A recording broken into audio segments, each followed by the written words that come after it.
All right, welcome to This Week in Housing. Today is October 5th. I'm Corey Shields, and I'm here with Yulian Promo. Instead of Michael Williams today because he decided he was going to lay on a beach in South Carolina.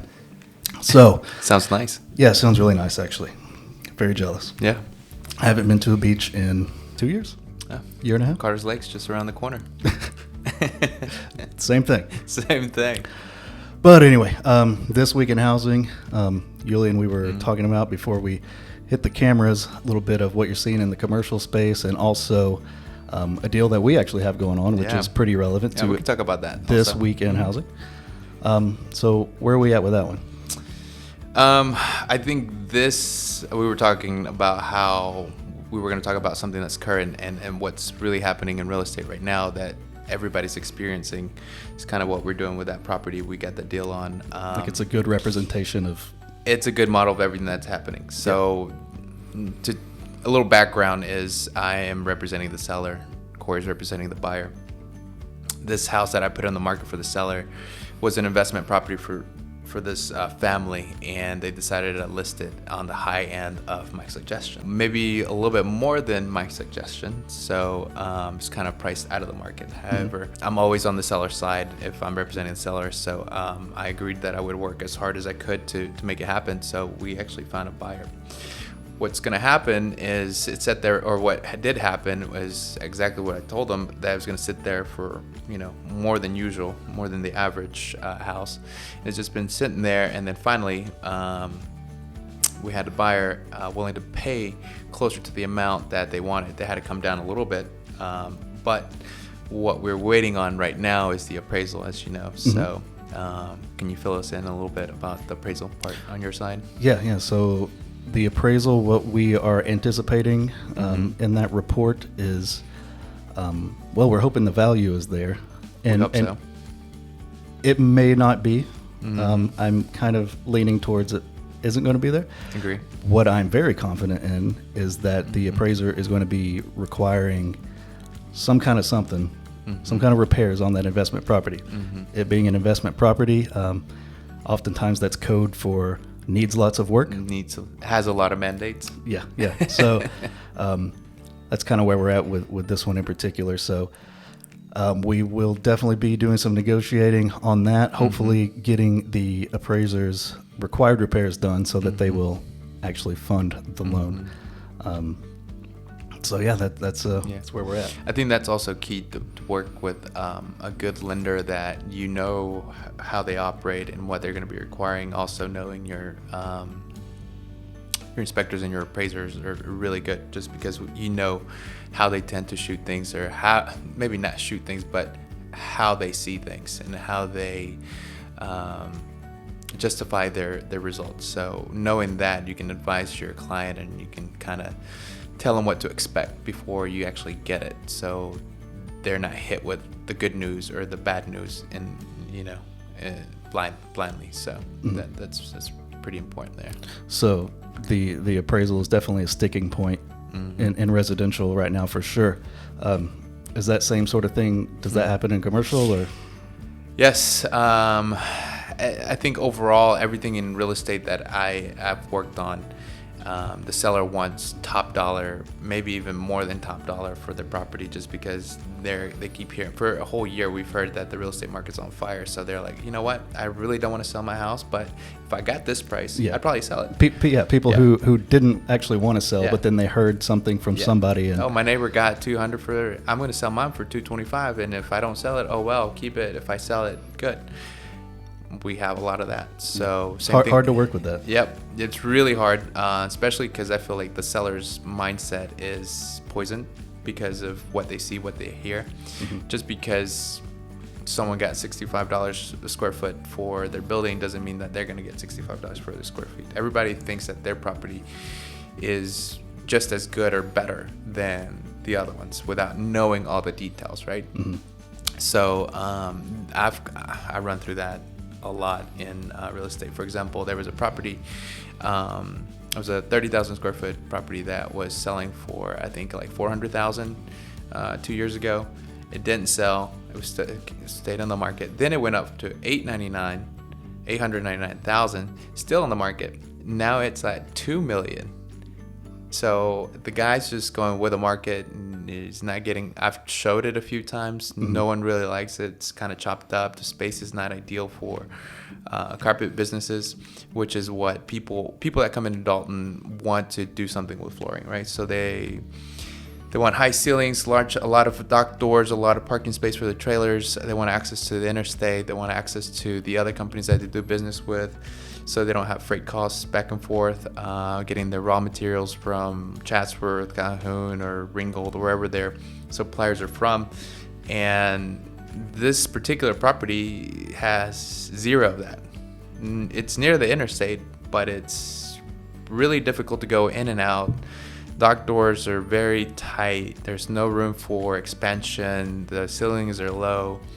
It's 30,000, but it's like 10, 10, and 10. So it's more about function than if we were talking about a house necessarily. Yes. So the bigger the space, the less walls, the less poles in the middle, support systems. That's what people like.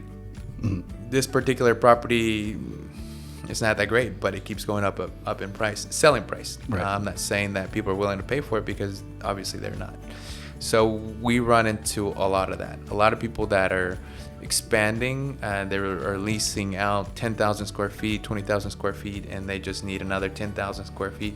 Well, they look at either leasing another property or buying another property. But in this particular market, the room for expansion is very little, because there's nothing for rent. Mm-hmm. There's nothing for lease. If it does come up, there's 10 people lined up for it, or it gets leased out before we get to it. So a lot of the times I have to network with other realtors, and that's kind of what I've been doing so far, is networking with other realtors to see what they have. I've networked with private owners that have multiple properties. I myself was in the carpet industry for basically all my life, so I have a lot of those contacts where I can say, hey, do you still use your warehouse at so and so, or do you still have that building on Cleveland Highway? Are you still using it? Are you still storing this? And a lot of times we can do deals without actually putting it on the MLS, because they don't even get to it. Mm-hmm. So people coming out of town wanting to come to Dalton, they pretty much have no options but to build or wait and to get something that opens up, and pay top price, so that's the commercial side of things right now. I've had a couple of commercial property owners who had warehouses. They were asking me, just trying to make the right decision between selling and leasing. Mm-hmm. Do you have a general response to that, or is it kind of a case by case sort of thing? I think it depends on your skill set and how much time and your ability. So it's kind of the same thing when someone has a house and wants to either rent it out and go buy another one. I think it's based on just on that person's ability. If I was owning it, yes, I'd lease it out and go buy another building. Some people just don't want to be landlords. They don't want to, hey, my roof's leaking, hey, my AC's not working, hey. And I completely understand, because they don't have those systems in place. So if you are established and you have multiple rental properties, and that's kind of your business, then I would say yes. You lease your own warehouse, right? Yeah. So you're a landlord in the commercial space? I am. I own 3 commercial warehouses, and so I lease those out. And I love it, because the leases that I have are triple net, which means, and for the people that don't know, there's different ways of leasing space out. There's triple net, where my tenants pay for everything from utilities to maintenance to taxes and insurance. Mm-hmm. So all I have to do, which is agreed upon, is I keep the roof up to date. It sounds silly, but the roof I had to put a new roof in one of my buildings, $46,000. I mean, it's pretty expensive. So yeah, for sure. One time I had I don't want to call it a robbery, but someone broke into the building that was on drugs and drove a forklift through the concrete wall. Oh, geez. And my tenant was in there, so he had to get the insurance involved and all that stuff. But I helped him out with that just because I'm a good landlord. But of course you are the best one. The best landlord. So the costs, the liability is higher, obviously, on a commercial building. But if you know how to deal with it, and I can coach a lot of my people that are working with me on how to do it, but ultimately it's up to them. I can just advise, and they could take it or not take it. Yeah. So would you say, if, say someone owns a pretty decent warehouse in a pretty decent location right now, and they're asking you, they're thinking about leasing it, how do you kind of set that expectation? Like when they ask you, how quick do you think, or how long do you think it'll take before we actually get a good tenant? Like, is it as hot as the residential world right now? Yeah, it's a hot commodity for sure. It is, but at the same time, you just don't know. So you do have to set the expectation that, hey, it may be, I think we were talking about this over the phone a while back, is Dalton's based on the carpet industry. So the carpet industry is kind of cyclical and seasonal. So everybody knows that in the winter months, everything starts slowing down. The production starts slowing down. People are taking vacation, whether it be their management, whether it be their labor force. So they're not producing as much. Mm-hmm. So is there a lot of stuff happening? Yes. Is there a lot more happening in May? A lot more, yes. So if today we're in October, so if the longer we wait into January and December and January, the less people are looking. So the pool is smaller. But however, there's people from out of town that are waiting for something to open. So you really just don't know. Generally speaking, it's a slower month, but in this market, you can be lucky and get somebody in there pretty quick. Mm-hmm. I would advise to come in at the market, talk to your realtor until you see where you land on how much per square foot or per year, whichever way you want to do it. Just be really advised by a realtor and tell you what the capabilities, where your building fits into the market. Because it's not just carpet industry. We have, I just did a chemical company. I have a box company. So there's packaging. There's all kinds of things that people are coming into Dalton to do. Mm-hmm. And you don't know what's happening. Your realtor would tell you where you land depending on what type of building it is. Right. Well, what do you think that range though looks like for lease rates? Lease rates, they're all over the place, right? So I'd probably say 25 cents to 30 cents would be somewhere. And for clarity, we're still talking about warehouses. Warehouse spacing, yeah. So 25 cents to 30 cents is where the sweet spot is. There's a lot higher depending on the quality. There's a lot lower just because it might be a jacked up place, which there's a lot of. And that's kind of where sometimes I'll get a phone call and say, oh, well, my uncle's only paying 12 cents a square foot. I'm like, yeah, but half of it is leaking and half of it doesn't have a roof, and or some guy drove a heister through the wall. Exactly. There's a lot of that, yeah. Or there's a lot of chicken houses that were converted into warehouse space. You're not going to pay 25 cents or 30 cents for stuff like that, So it's case by case. In that case, I have to look at it. We have to evaluate it and see what where it lands on the market. Mm-hmm. Yeah. With commercial, there's not a blanket statement, I guess. Yeah. And I'm sure it comes down to, like I said earlier, it's so much about the functionality of the building. Mm-hmm.